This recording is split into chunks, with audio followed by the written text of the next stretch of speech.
말에 독일에서 들어오면서는 너무나 큰 잘못을 했다. 용서를 죽을 죄를 해달라. 졌습니다. 네. 그렇죠. 이렇게 반응을 보이다가 갑자기 재판에 들어서면서 나타난 모습은 부인, 전면 부인 그런 적 없다라고 했어요. 180도 바뀐 태도 변화는 우리가 어떻게 봐야 되는 거예요?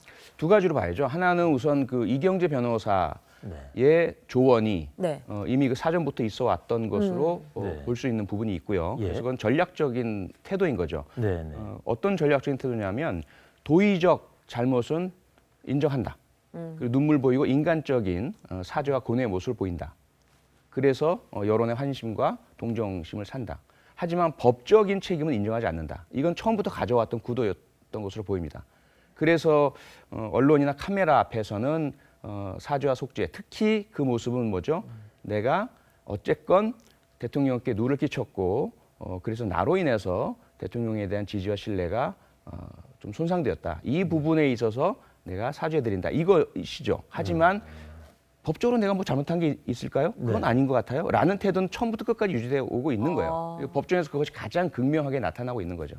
개인적으로 보자면 최순실이라는 사람은 40년 전부터 봐야 합니다. 네. 40년 전에 자신의 부친 최태민 때문에 박근혜 당시 영예를 만나면서부터 그는 아무것도 모르고 제대로 자기 스스로를 위한 공부나 노력이나 취업을 해본 적이 없는 사람이에요.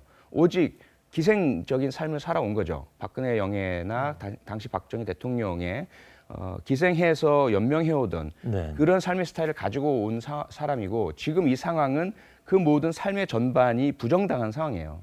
그걸 쉽게 부정할 수 없는 거죠. 그건 자신은 합리화시키고 싶어지고 이것은 자신이 없어지는 거네요. 그럼 그렇죠. 인정하는 순간. 그렇죠. 네. 자신의 모든 삶은 어쨌든 국가를 위해서 박정희 대통령을 위해서 박근혜 영예를 위해서 충성을 바친 삶인데 혹시라도 그 사이에 법을 어기거나 조금 문제가 있다 하더라도 그런 것들은 더 커다란 애국이라든지 또는 뭐 충성이라든지 이런 가치를 위해서 합리화될 수 있는 부분이야라고 계속 본인은 버티고 있는 것으로 보입니다.